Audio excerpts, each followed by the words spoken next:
Assalamualaikum warahmatullahi wabarakatuh. Alhamdulillahilladzi nahmaduhu wa nasta'inuhu wa nastaghfiruh wa na'udzu billahi min syururi anfusina wa min sayyiati a'malina. May yahdihillahu fala mudilla lah wa may yudlil fala hadiyalah. Asyhadu an la ilaha illallah wahdahu la syarika lah wa ashhadu anna Muhammadan abduhu wa rasuluh la nabiyya ba'dah. Allahumma salli wa sallim ala sayyidina Muhammadin khairil bariyah wa ala alihi wa ashabihi dzawin nufusiz zakiyah, amma ba'd. Hadirin kaum muslimin, para jamaah Jumat yang dirahmati Allah Subhanahu wa taala. Marilah oleh kerana Bandung senantiasa memanjatkan puji dan syukur kehadirat Allah Subhanahu wa taala, di mana oleh Allah yang hanapri sabi dilimpahkan kepada Gedang Bandung segala bentuk curahan nikmat dan rahmat, sehingga dengan adanya nikmat dan rahmat daripada Allah lah Gedang Bandung senantiasa disinari dengan cahaya iman dan Islam, sehingga dengan adanya cahaya iman dan Islam itulah Allah membuka kepada Gedang segala pintu-pintu kebaikan, pintu-pintu ibadah, pintu-pintu taubah dan juga pintu-pintu ilmu, yang mana semuanya ini adalah sebagai perbekalan ke Gedayuban Bandung saat Gedayu menghadap Allah, menutup mata buat selama-lamanya. Selanjutnya selawat dan salam mari oleh Gedayuban Bandung senantiasa Gedayu pula Gedayu kirim. Semoga oleh Allah bakna petruh ke dalam lemung baginda Rasul Nabi besar Muhammad sallallahu alaihi wasallam, dan juga kepada para al dan sahabat-sahabat beliau sekalian. Kata-kata ketakziman dan keikraman yang pertama sekali yaitu kepada guru kita bersama selaku Tunku Imam Syekh Masjid. Selanjutnya kata-kata penghormatan kepada seluruh guru-guru kami dan juga orang tua kami yang telah berhadir dalam rumah Allah yang mulianya. Selanjutnya kata-kata penghormatan pula kepada seluruh badan pengurus kemasjidan, di mana niba orang yang sangat mulianya telah mempercayai ulun tuan sebagai pembaca dua rukun al-khutbah. Selanjutnya kata-kata penghormatan pula kepada seluruh hadirin kaum muslimin, para jemaah Jumat yang dirahmati Allah Subhanahu wa taala. Hadirin kaum muslimin, para tamu Allah yang mulia, seizin daripada Allah Subhanahu wa taala, niba orang yang sangat mulianya Gedanyo berada di penghujung daripada bulan Zulqa'dah, ataupun kata masuki dalam 10 yang akhir daripada bulan Zulqa'dah. Para jemaah yang mulia, Gedanyo Bandung kadang-kadang sering terlupakan kelebihan yang terkandung di dalam bulan Zulqa'dah. Mungkin karena sering dibicarakan dan kita mengkaji kelebihan bulan-bulan yang lain. Misalnya banyak dibicarakan kelebihan Ramadan, kelebihan Zulhijjah, Muharram, juga kelebihan nisfu Sya'ban, adapun kelebihan bulan Sya'ban, bulan Rajab dan lain-lain sebagainya. Padahal apabila kita mengkaji di dalam bulan Zulqa'dah ini juga syarat akan kelebihan-kelebihannya. Sehingga di antaranya gepegah kelebihan yang ada di dalam bulan Zulqa'dah, walaupun kedeh huraceh teringgekan bulan merapit seolah-olah sang dumpu sempit bulunyo, padahal golem tentai lagi nyan, karena banyak keutamaan dan keistimewaan yang terkandung di dalamnya. Di antaranya ini juga Allah sendiri ini pegah dalam Al-Quran bahwa Zulqa'dah memang salah satu daripada bulan haram, karena Allah nepilih daripada seluruh bulan di dalam sepanjang tahun ada 4 bulan yang merupakan bulan haram. Arti bulan haram adalah al-muhtaram, bulan yang dihormatkan, yang salah satunya adalah bulan Zulqa'dah. Hadirin para jamaah yang mulia, dan selanjutnya setelah Zulqa'dah, Zulhijjah, Muharram dan Rajab ini masuk dalam bulan haram. Jadi yang tanda pegah bulan Zulqa'dah merupakan salah satu daripada bulan yang dihormatkan, sehingga kebaikan seorang hamba yang dilakukan di dalam bulan Zulqa'dah karena dia masuk dalam bulan haram, bulan yang dihormatkan, maka tentu saja nyuhan saban lagi kebaikan yang ada di luar daripada bulan haram. Maka kita bertasbih, berzikir dan lain sebagainya yang kita lakukan di dalam bulan Zulqa'dah nyo beda nilai ba Allah tak banding daripada bulan yang bukan bulan haram. Hadirin yang dirahmati Allah Subhanahu wa taala. Ini yang pertama. Selanjutnya, kelebihan yang ada di dalam bulan Zulqa'dah pula. Bulan Zulqa'dah ini merupakan salah satu daripada bulan haji. Karena bulan haji itu adalah 3 bulan. 2 bulan full, 10 hari di bulan Zulhijjah. Jadi bulan haji itu adalah bulan Syawal, bulan Zulqa'dah, dan 10 hari di bulan Zulhijjah. Jadi bulan Zulqa'dah ini adalah masuk dalam bulan haji. Maka karena dia itu punya keutamaan karena masuk dalam bulan haji, maka tentu saja kelebihannya juga berbeda tak banding daripada kelebihan-kelebihan bulan yang lain. Hadirin para jamaah yang dirahmati Allah Subhanahu wa taala. Jadi yang kedua, yaitu bulan Zulqa'dah ini adalah masuk dalam bulan haji. Orang apabila gejak utana suci, tadi kedi lagi nyo kagak berangkat bak bulan Zulqa'dah, menyo gena nin ihram untuk haji boleh. Namun menyokan dalam bulan Syawal, Zulqa'dah dan 10 yang awal daripada bulan Zulhijjah, nyo hansah menyo genit haji karena memang itu bukan bulan haji. Maka Zulqa'dah ini masuk dalam bulan haji. Cuma sagai menyujino genit untuk pubut ibadah haji, trip masa agaknya dalam ihram, karena rukun setelah niat ihram haji itu adalah selanjutnya wukuf di Arafah. Trip masa gepreh. Makanya kebanyakan orang mukmin, orang Islam yang jak ke hutana suci awal, apakah dalam bulan Syawal ataupun bulan Zulqa'dah, maka mungkin gecok haji tamattu, kan gecok haji ifrat karena trip masa nasib yang gecok haji ifrat. Hadirin yang dirahmati Allah, yang tanda pegah kelebihan bulan Zulhijjah yang selanjutnya, bulan Zulqa'dah yang selanjutnya adalah dia masuk dalam bulan haji. Maka haji lebih. Olehnya kelebihan yang selanjutnya, bulan Zulqa'dah merupakan salah satu bulan yang mana Rasulullah sangat banyak melakukan ibadah umrah. Jadi umrah yang paling dipubut oleh Rasulullah adalah di dalam bulan haji, yaitu di dalam bulan Zulqa'dah. Maka ini juga masuk keutamaan, keistimewaan daripada bulan Zulqa'dah itu sendiri. Karena umrah yang dilakukan di dalam bulan haji itu Syawal, Zulqa'dah, 10 yang awal daripada bulan Zulhijjah. Maka umrah itu lebih afdal banding daripada umrah yang dilakukan di luar daripada bulan haji. Hadirin yang dirahmati Allah, adapun keutamaan yang selanjutnya yang terkandung di dalam bulan Zulqa'dah pula adalah awal daripada bulan Zulqa'dah, tanggal 1 Zulqa'dah, Allah Subhanahu wa taala nekomunikasi dengan Nabi Musa, di mana Allah taala nepegah bak Nabi Musa yang bahwa Allah berjanji akan turunkan kitab Taurat kepada Nabi Musa. Maka setelah sebulan oleh bulan Zulqa'dah, di awal daripada bulan Zulhijjah, maka turunlah kitab Taurat tersebut kepada Nabi Musa. Jadi hadirin yang dirahmati Allah, keutamaan juga dalam bulan Zulqa'dah itu adalah bulan di mana Allah Ta'ala berjanji kepada Nabi Musa akan menurunkan kitab Taurat, dan kemudian di dalam awal daripada bulan Zulhijjah Allah turunkan kitab Taurat tersebut. Hadirin yang dirahmati Allah Subhanahu wa taala. Jadi yang tanda pegah bahwa bulan Zulqa'dah itu juga merupakan salah satu bulan yang banyak keutamaan dan keistimewaannya, sehingga jangan kita luputkan daripada memperbanyak kebaikan di dalam bulan tersebut, karena keutamaannya melebihi daripada bulan-bulan yang lain yang selain daripada bulan haram. Hadirin para jamaah yang mulia, orang yang pubut ibadah haji, maka tentu saja mereka telah melakukan persiapan-persiapan untuk pelaksanaan ibadah haji. Adapun orang beriman yang tidak melakukan ibadah haji, maka di antara persiapan yang disunatkan padanya untuk dilakukan di dalam bulan Zulhijjah adalah persiapan berkurban.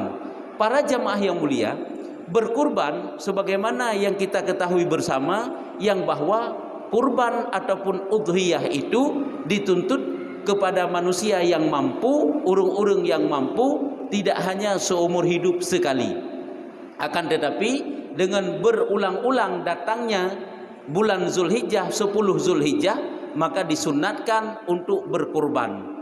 Berkurban apabila mampu. Apabila tidak mampu, tidak diperintahkan untuk berhutang, baru berkurban. Teman tak tegedi sira urang gemutang untuk gena si kurban, maka kurbannya itu tetap sah dan dapat pahala. Tapi yang dianjurkan kepada orang yang punya kelebihan harta, setiap kali datang 1 Zulhijjah ataupun kemudian hari-hari tasyrik, maka disunatkan untuk berkurban. Karena kurban itu beda dengan akikah. Adapun menyo akikah hanya sebagai ungkapan syukur di atas nikmat kelahiran, maka disunatkan hanya seumur hidup sekali. Itu pun apabila tidak diakikahkan oleh orang tuanya ataupun walinya.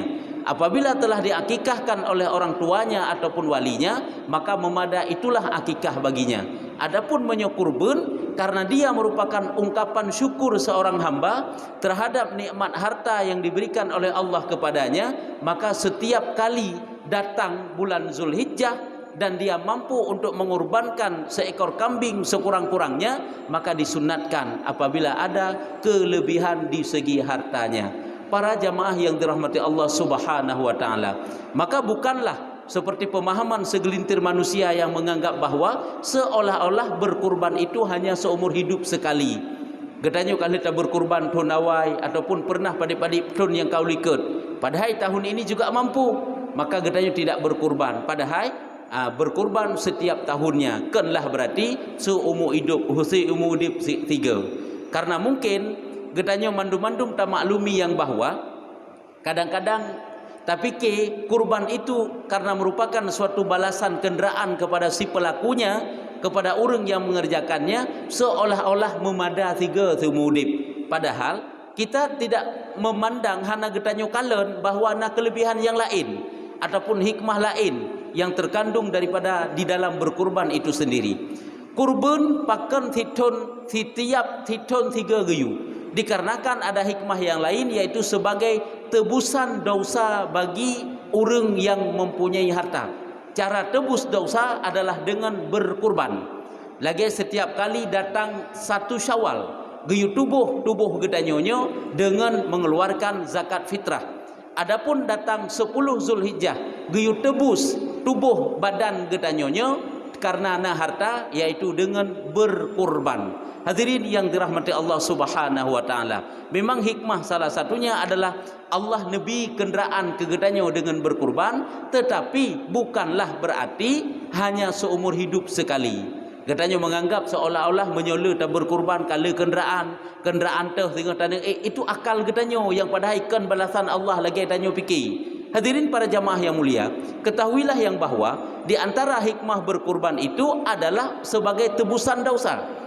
Apakah tebusan dosa itu kita anggap memada seumur hidup sekali? Tentulah tidak. Tebusan daripada dosanya harta hanya tiap-tiap tahun, yaitu dengan berkurban seperti yang kita katakan tadi. Kadang-kadang getanyo pernah berkurban berpuluh-puluh tahun yang telah lalu. Boleh jadi kurban-kurban tersebut untuk tubuh dosa golong tip. Karena banyak dosa yang kita kerjakan, yang getanyo tak anggap bahwa telah disimpan oleh Allah Ta'ala sebagai kenderaan ke getanyo. Bukan tidak diterima oleh Allah Ta'ala, takkan dah juga terima oleh Allah. Dan getanyo anggap sebagai kenderaan, bahkan kadang-kadang telah dijadikan sebagai penebus bagi dosa-dosa getanyo pada tahun-tahun yang telah lalu. Maka perlu tebus kembali pada tahun-tahun yang akan datang. Hadirin para jamaah yang dirahmati Allah Subhanahu wa taala, maka sangatlah keliru apabila kita menganggap bahwa seolah-olah berkurban itu kita padai hanya seumur hidup sekali. Yang seumur hidup sekali hanya adalah akikah. Hadirin yang dirahmati Allah, itu pun bagi orang yang mampu. Mampu dalam berkurban adalah put urau. Mampu dalam akikah adalah dari urau kelahiran, mampu jih selama 2 bulan, yaitu sebanyak-banyak nifas. Mampu dalam pembayaran zakat fitrah adalah tiura malam, mulai iluk mata urau sampai iluk mata urau 3 detik dalam urau yang kedua. Apabila dia mampu, maka wajib mengeluarkan zakat fitrah. Akikah apabila mampu seorang orang tuanya ataupun walinya, mulai dari urau lahir anak mit sampai sebanyak-banyak nifas 6 bulan, 2 bulan ataupun 60 hurau, maka disunatkan untuk si akikah saboh kepada si bayinya tersebut. Hadirin yang dirahmati Allah, cuman si akikahnya hanya mesti dalam masa 2 bulan, boleh selama belum dia balik. Kan mampu hinan adalah selama golong balik. Nyan sehingga getanyo mantang disunatkan si akikahkan. Katanya menganggap selama golong balik asai mampu, padahal yang getijau mampu mencoba akikah tira urang si mampu lebat lebih daripada nafkah kedua ke anak dan ke urang yang tanggung nafkah yang lain selama di dalam 2 bulan sebanyak-banyak nifas. Nah lebih harta agaknya geblau sabah kambing bak surah anak inang, 2 buah kambing bak surah anak agam mampu gekeun, sehingga disunatkan untuk menyembelih akikah walaupun kedeh disembelih tersebut di atas daripada 2 bulan. Selama golong balik anak banyak tersebut boleh dia akikahkan karena telah disunatkan kepadanya. Apabila dalam selama 2 bulan hana mampu goknya, maka tidak disunatkan di atasnya. Sehingga apabila kabalik sehingga genek si akikah boleh juga, tapi dengan syarat izin si anak yang kabalik tersebut.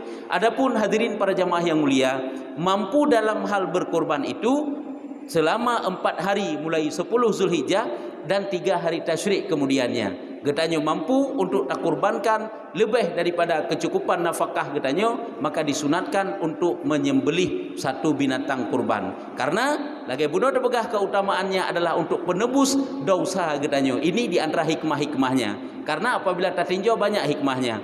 Di antaranya lom gepegah hikmah getanya berkurban lom adalah membuka rahmat Allah. Berkurban itu membuka rahmat Allah. Karena lewat sedekah itu adalah rahmat Allah akan mudah datang. Olehnya lom menjalin hubungan yang baik sesama manusia. Ini juga masuk di dalam hikmah getanya berkorban. Hadirin para jamaah yang mulia, coba kita perhatikan sedikit tentang aturan-aturan pokok di dalam getanya berkorban. Apabila getanya berkorban kurban sunat, maka perlu diperhatikan beberapa hal. Yang pertama adalah di samping binatang itu juga harus terbebas daripada kekurangan-kekurangan, juga perlu diperhatikan wajib ada niat. Walaupun kurban itu kurban sunat, apakah kita niat oleh diri kita sendiri ataupun getanya unit ba urang yang getanya wakilkan untuk dia sembelih, itu boleh. Apabila getanya hana tanit wate berkurban walaupun kurban itu kurban sunat, maka tidak sah kurban getanya. Hadirin para jamaah yang mulia, getanya kan kata depu syarat di bebekna cacat binatang, kecuali binatang kurban yang kata ta'yin. Binatang kurban yang kata ta'yin sehingga wajib si, walaupun kedeh binatang tersebut karena kekurangan nyan wajib sembelih. Tapi harus tahu juga, walaupun kedeh getanya wajib sembelih, itu juga tidak memada untuk dijadikan sebagai binatang kurban. Sehingga hana geken urang telah menyembelih binatang kurban. Cuma sagai goknyan wajib gesi binatang tersebut karena kawajib. Lagi contoh, agaknya gemenazar gesi saboh binatang kurban dan getakyin gepumeri nyo kambingnya ke kambing kurban ataupun kambingnya kambing kurban. Itu kan biasa bahasa getanya watai-tanya yang leurung. Nyan jadilah kambing nyan binatang kurban. Tiba-tiba binatang itu aib. Apabila binatang nyan aib tetap wajib si. Adapun untuk memadanya nyo ya hana memada. Cuman si sagai wajib. Kadang-kadang kita memahami yang bahwa seolah-olah watai gageken wajib jih memada ke binatang kurban, padahal tidak. Hanjut jih ke binatang kurban dalam arti kata getanya golong belah tuntutan sunat untuk menyembelih binatang kurban yang lain. Cuma bunuh binatang yang kata ta'yin wajib tasi sagai karena kata ta'yin. Kata pemeri jih tasi ke kurban, maka wajib tasi walaupun ma'ayib. Adapun untuk kegelah tuntutan binatang kurban, maka hanglah. Hadirin para jamaah yang mulia, itu apabila binatang yang telah ditakyinkan. Apabila binatang yang hana tatakyin, nyo yang perlu diperhatikan itulah niat. Lagi yang kita sampaikan bunuh. Apabila tasi kero teh tanit kero teh, itu boleh karena disembelih oleh kita sendiri, ataupun tayusi bagop wajib bak tayu tanit, ataupun terserah niat bak urang yang semesti juga boleh. Maka para jamaah yang mulia, apabila legetanya uronyo tatamang arisan kurban, nyo yang kebiasaan terjadi bak getanyo, tanyo masuk arisan kurban. Jadi ahwate getanyo kata jokpeng untuk gublau satu bahagian binatang untuk getanyo kurbankan, maka yang naidin bak urang panitia kurban itu adalah untuk beli yang sebenarnya, untuk belau binatang. Getanyo hana tak izin goknyan untuk sembeli, getanyo hana tak izin bak goknyan, hana tak izin bak goknyan untuk genin, dan hana tak izin untuk bagi. Makanya urau yang disembelih binatang kurban tersebut kita wajib hadir karena gepemeri binatang getanyo. Kang kage pemeri, kang kage jok bak getanyo, watai kage pemeri gehinan ke getanyo tanian. Takasat lamati bawanya ke sebagai binatang kurban getanyo. Kemudian getanyo serahkan lem kepada panitia kurban untuk dia kurbankan dan getanyo serah niat ataupun hanali getanyo serah niat karena kali tanit getanyo serah untuk penyembelihan dan getanyo izinkan untuk dibagi-bagi. Namun kadang-kadang le tajuk peng manteng getanyo tapi hana terserah padik-padik macam kemudian, yaitu hana tayuthi, hana taibi idin untuk niat dan hana tayu untuk bagi, maka tidak sah jadi binatang kurban. Kake kelebut jadi daging megang kedua hari raya kedua kenle gekira berkurban. Yang pada haji benatanit menyomenan hanjit hansah genit oleh panitia apabila gedanyo hana terserah nit bak panitia. Maka para jamaah yang mulia, yang sebenarnya watai tanyo tajuk peng sabuh bahagian untuk belo binatang kurban, gedanyo juga terserah niat, terserah tayuthi, tabiidin untuk si dan tabiidin pula untuk bagi. Nyupat peng untuk sabuh bahagian kurban, lun idin untuk belau anak binatang tersebut, belau binatang, dan idin pula untuk nasi dan idin pula untuk benanenit serta untuk bagi-bagi. Tapi gedi urohanyan hana tajak. Pahitannya 7 tu yang sabuh limonyan mandum hana jak. Tapi mandum-mandum kalau terserah bak panitia, yang pertama untuk belau, yang kedua tabi idin untuk si dan tayunit, dan yang kelima untuk idin bagi-bagi. Nyan 7 ro yang tanyo yang hana tajaknya dengan getak yen kedrau ge limo teh ke getanyo dan genit lemonyan maka memada. Pakan karena kalih terserah niat. Sedangkan di getanyo uronyo kadang-kadang niat hana terserah, cuma terserah saga yu belau. Sebab oleh panitia cuma yang geyu saga itu menajih ge pubut. Jino tadi kedi le ge belau naidin untuk si, naidin untuk nit, kang kagesi dan genit, hanaidin untuk bagi. Ka nyan je gejuk le panitia kali gesi kali cang-cang gekun bak poi nyopat atadron mandum-mandum bagi keron. Boleh. Dan memang lagi nyan karena tanyo hana taidin untuk yu bagi. Lagi contoh, tayu jak sira urung rumah gedanyo tayu si sabah anak binatang. Watai kata tayu si sabah anak binatang gedanyo tanit sebagai kurban dan tayu cang-cang siat haji ya bagi ji. Hana tayu bagi bak ji. Kan tak bagi kero tu. Cuma menyobuno karena kata juk bak panitia kan tayu bagi pidanyo. Maka hadirin yang dirahmati Allah, supaya mengak sahih but bena idin mandum-mandum, mulai daripada idin belau, idin si dan bena genit serta idin bagi-bagi, sehingga dengan genit legoknya wate gesi untuk kegedanyo nyan sah kurban nyan kegedanyo. Kan wate tajuk peng cuma pegah sagai yu belau, nyan belau sagai-sagai. Menyomenan hanaidin untuk yusi, hanaidin untuk unit dan hanaidin untuk bagi. Igoknya kahli gusi, kahli gunit, kahli bagi. Nyo ge anggap karena legenyan ka maklum sagai. Padahal dalam hukum bukan demikian. Maka karena riza mungkin pojih kenarat, maka jutlah gusi ge bagi-bagi dan hanjut ke binatang kurban. Kenapa? Karena tidak ada niat.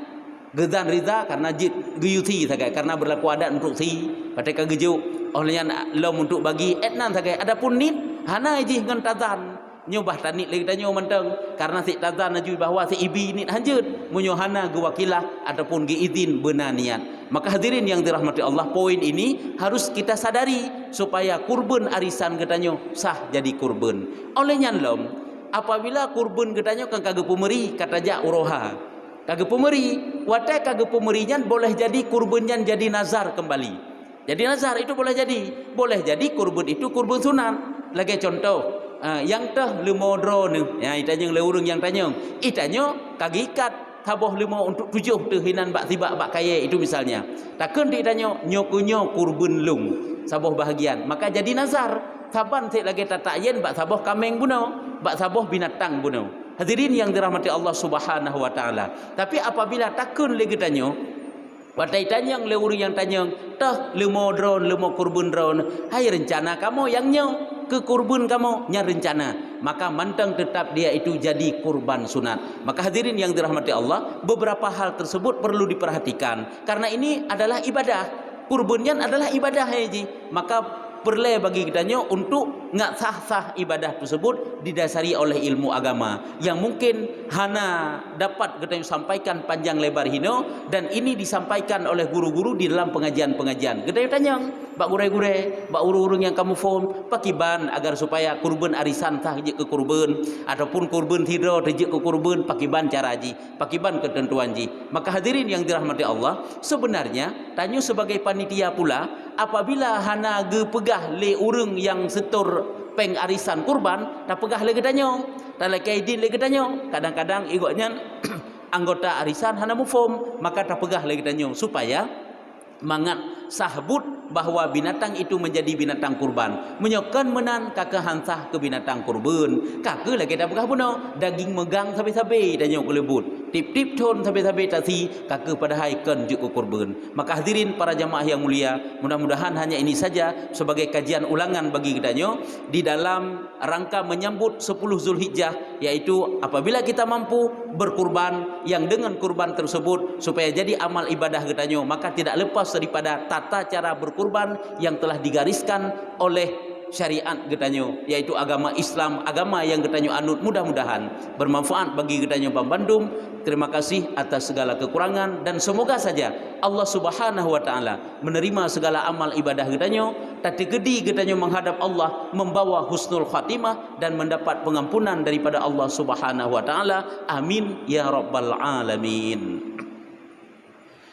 Alhamdulillahi rabbil alamin. Allahumma salli wa sallim ala sayyidina Muhammadin sayyidil mursalin wa ala alihi wa sahbihi ajma'in. Amma ba'du fa ya ibadallah ittaqullaha haqqa tuqatih ولا تموتن إلا وأنتم مسلمون. قال الله تعالى في القرآن الكريم: أعوذ بالله من الشيطان الرجيم. بسم الله الرحمن الرحيم. قل هو الله أحد الله الصمد لم يلد ولم يولد ولم يكن له كفوا أحد.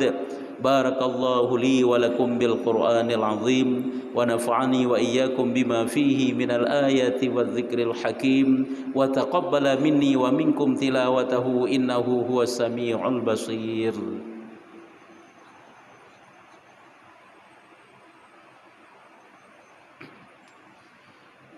الحمد لله رب العالمين. اللهم صل وسلم على سيدنا محمد سيد المرسلين وعلى آله وصحبه أجمعين. أما بعد فيا عباد الله أوصيكم وإياي بتقوى الله فقد فاز المتقون. قال الله تعالى في القرآن الكريم: أعوذ بالله من الشيطان الرجيم. بسم الله الرحمن الرحيم.